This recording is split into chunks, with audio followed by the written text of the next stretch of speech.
Most of the time, it's pretty good. And I like him, and he is a smart guy, Hugh Hewitt. I know exactly where it all went. Welcome back, America. Dylan, Trump, and me, Hugh Hewitt, joined by Senator Tom Cotton. I'm not sure he'd say most of the time I treat him very nicely, and I'm sure he's not going to say I'm a smart guy. Good morning, Senator. No, you treat me nicely all the time, but you're correct on the second. Why are you so mean? Why are you so mean to President Trump? You should be nice to him all the time. Most of the time. Most of the time I am.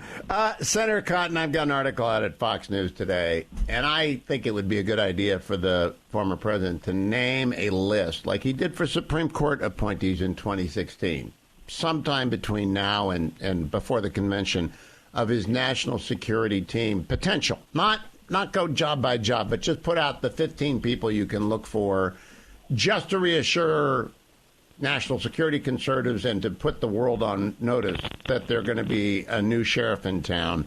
What do you think? Well, Hugh, I'll let the president make that decision, whether it's his vice president or any potential cabinet officials or White House officials. That's really his call. I saw your column, and many of the people in there I respect tremendously, and I believe the president does as well, and they served him ably the first time around, people like Robert Lighthizer and Robert O'Brien and a handful of others. But I think ultimately that'll be the president's call.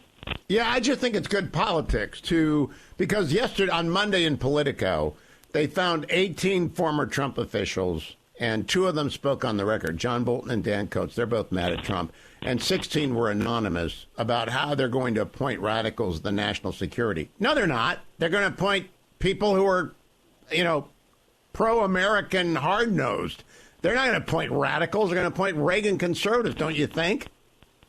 I do, Hugh, and that's what President Trump was doing in his first term, especially by the end of his first term, when he had people that we both respect and that he still respects and whose counsel he still leans upon, like Robert Lighthizer and Robert O'Brien, Mike Pompeo, and others.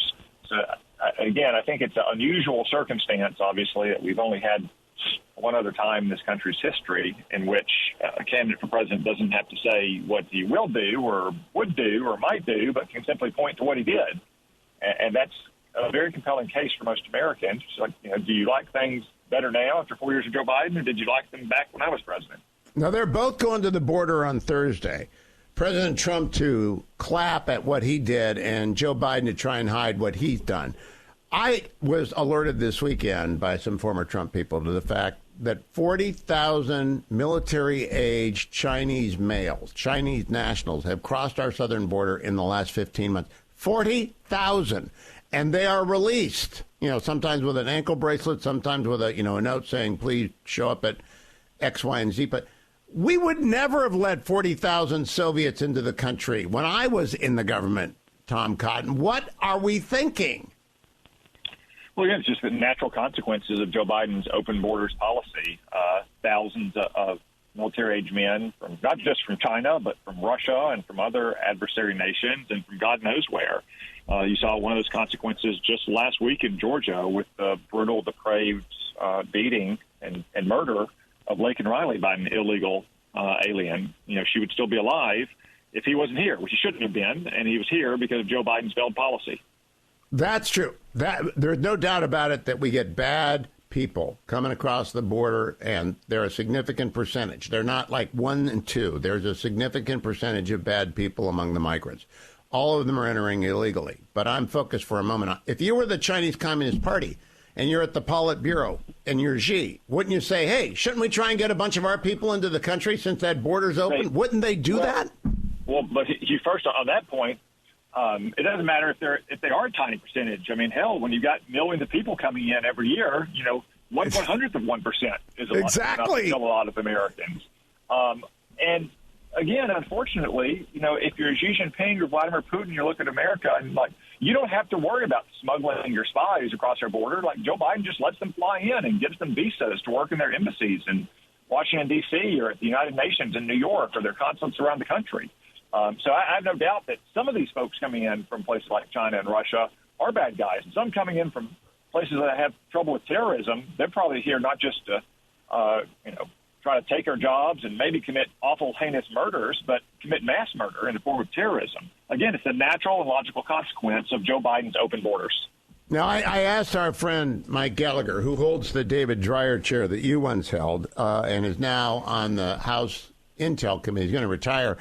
I asked him whether or not the idea of spies coming across the border was far-fetched, and he agreed to ask Ray how many people, Christopher Wray, director of the FBI for the benefit of the Steelers fans, how many people he had working on counterintelligence now, and Ray wouldn't answer him. And I'm worried that we got a lot of FBI agents looking into rad-trad Catholics at Latin Mass and not enough doing counterintelligence. What do you think, Senator Cotton? Well, yeah, I mean, if you have one, that's too many of them. But yeah, I do believe that the FBI is still focused on chasing ghosts and so-called domestic violent extremists or radical traditional Catholics who are going to Latin Mass or evangelical preachers who are singing hymns outside abortion clinics, as opposed to what the real job is, which should be stopping these cartels that are poisoning our people, conducting counterintelligence against threats like Russia and China and Iran and Cuba, and chasing after serious criminals. The FBI, while it has many fine agents across the country out on the front lines, has badly misplaced priorities and is in need for significantly changed and improved culture, which can only really come with change leadership. Now, Senator Cotton, the State of the Union is coming up. Joe Biden is coming. Maybe he'll get through the speech. Maybe he won't. I'm sure he'll rest up for that, and he might. The expectations are so low that if he doesn't fall over, it'll be acclaimed the speech of the century by our left-wing media. The choice of the respondent, who makes that, Senator Cotton? And would you recommend the former president, because he is the presumptive nominee? He will be officially the presumptive nominee after Super Tuesday, but he's going to win Michigan tonight, and he's won. That'll be 4 in a row. Would you let the former president, would you think it would be a good idea for whoever makes that choice to ask the former president to do it? Well, typically that choice is the Speaker of the House in consultation with the Republican leader in the Senate. Again, I would defer to President Trump on how he wants to run his campaign and what he thinks is the best decision on this or that day for the campaign. I'm not sure that that he would think that about the response to State of the Union. But on your point about Joe Biden's State of the Union, which is going to be given a little bit later than he's normally allowed out in public, I just want to stress that, yes, Joe Biden is old and infirm and not up to doing the job of president. But the main problem with Joe Biden is not that he's old, it's that he's liberal. And Joe Biden could be 20 years younger and sprightly, and the American people would still be struggling to pay grocery bills and rent, and our border would still be open and would still be a laughingstock in the world. So Joe Biden may step over the very low bar set for him in that speech, but it's not going to change his failed presidency at all. That is absolutely true. But we will, I predict, if he gets through the speech without a magnificent error, the sort of error that you can't forget, they'll proclaim that he's back. Biden is back. And that'll happen again and again this year. At the State of the Union, at his convention speech, at the debates, as long as he doesn't freeze up or forget where he is or what day it is. I had someone tell me over the weekend after a Joe Biden speech, he acts like a Roomba. I think I was watching a Sean bit, and he wanders around like a Roomba. Did we lose you there, Senator Cotton? You're still there. No, I'm here, Tim. Okay, so my next question has to go to the Ukraine bill in the House. I know you voted against it. Any chance of that coming back with amendments that would incline you to vote for it? Yeah, I certainly hope so, Hugh. I'd like to see some genuine border reforms on the bill, and I'd like to see a bill that takes out about, I think it was about $19 billion in non-defense aid, to include almost half of that being eligible to go to Gaza, which really means to go to Hamas. So I'd like to address all the priorities the bill began to address and didn't quite do the job for me, which was securing our border and helping our friends in Ukraine and Israel and Taiwan. So if Johnson and Hakeem Jeffries got together and they added something for Republicans, which would be the rescission you're talking about, and maybe the wall, and something for Democrats, more aid for migrant-impacted cities, do you think that would get through the House and the Senate? Well, I'm not sure about bailing out sanctuary cities in the bill. We didn't through that in the legislation that was initially proposed. But I do think that if Joe Biden will do what he should have done from October, which is sit down and negotiate with Mike Johnson about a bill that he and the House of Representatives can pass, then certainly it'll pass the Senate. All right. If he does that, I hope that's what they do. Do you think the government is going to shut down? Well, I hope it doesn't. There's no reason for it to. I think President Biden and the Democrats haven't yet accepted the reality of divided government. The House passed legislation that reflects the House majority's priorities, and that means the Democrats in the Senate and the White House are going to have to accept some of those priorities.